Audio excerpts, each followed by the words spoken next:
Enchanté.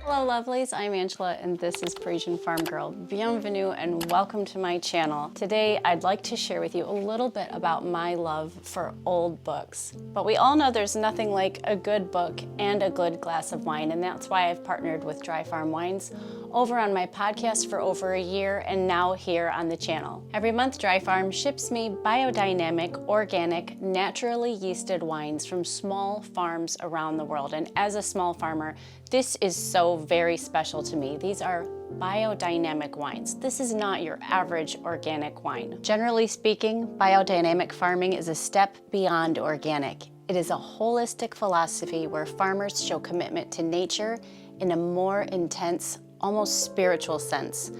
Biodiversity means preserving and encouraging many species of plants and animals to interact in full ecosystems, and I love that this is the philosophy behind the wine that we enjoy at our table. If you would like to have Dry Farm Wines ship you wines with no sugar added, no GMO yeast, and no purple dye creating those unsightly purple teeth, visit my link in this video description, dryfarmwines.com/Parisienne Farmgirl, and with your first order, you will get a bottle for a penny. Now today, I wanted to share with you a little bit about my love for old books and how I use them around the house to decorate. From my love for the royal family to my first vintage oil painting, I can often trace my love to something old world back to a particular moment.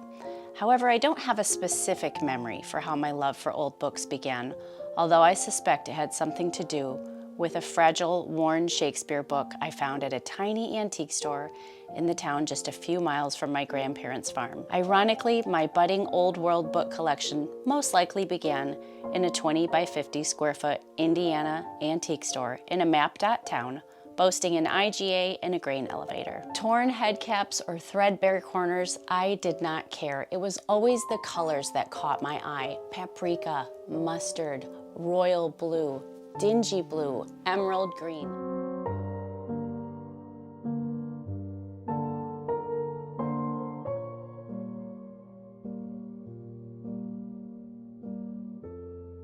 And it was here that I bought my first old book. 4 works of Shakespeare in one faded orange book with a binding holding together for dear life.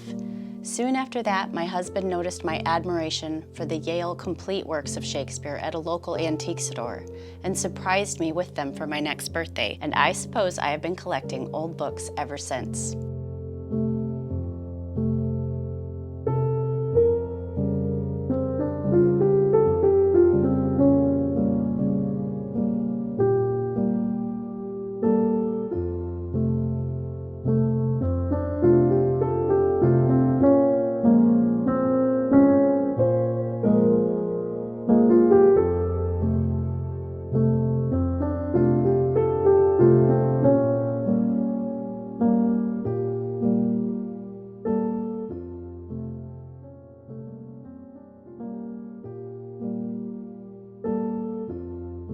While being a true collector of old books is a noble pastime, I have to admit something to you. I know absolutely nothing about them.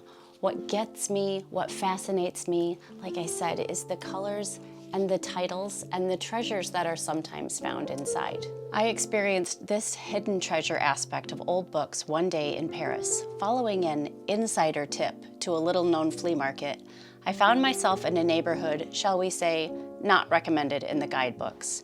From Chicago, and not to be fazed, I've followed very bad directions given to me during this insider tip and made my way to a series of white vans and folding tables stretched out in the sun. The vendors were very amused at my selection. Apparently, this little market was so obscure that it had not garnered the attention of the stateside brocante mania. Having a limited budget, I carefully selected a tiny verdigris barometer and a small leather-bound Catholic prayer book with the publication date of 1860.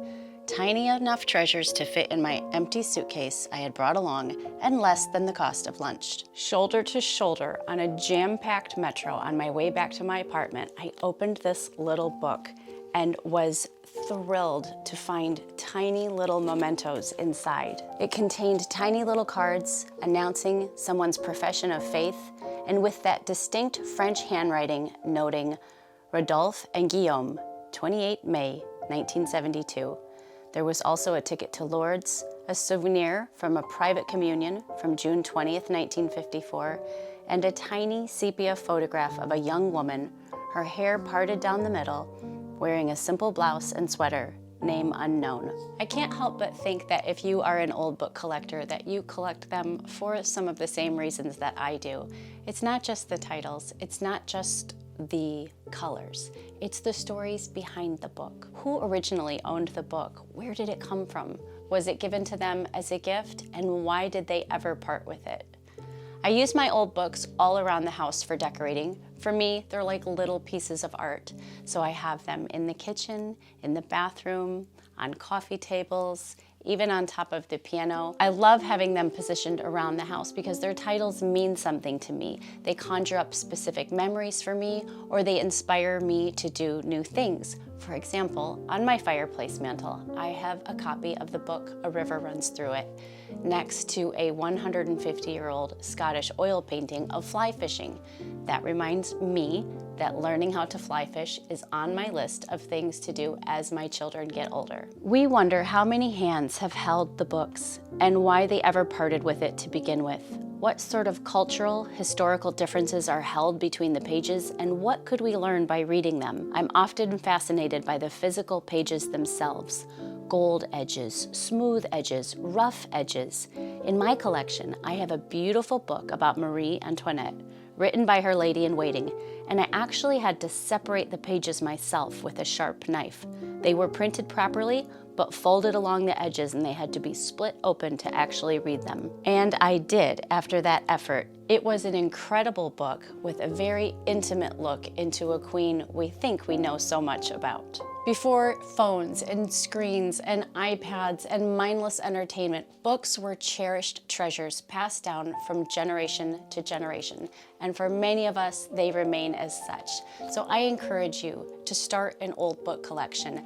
Stack them in every room. Let the colors complement your decor. Let the titles speak to you and inspire you to live a better life.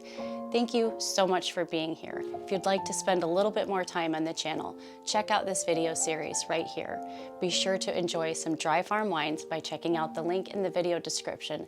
And of course, that you are a member of the Old World Design Society, and I will see you again very soon. A bientôt.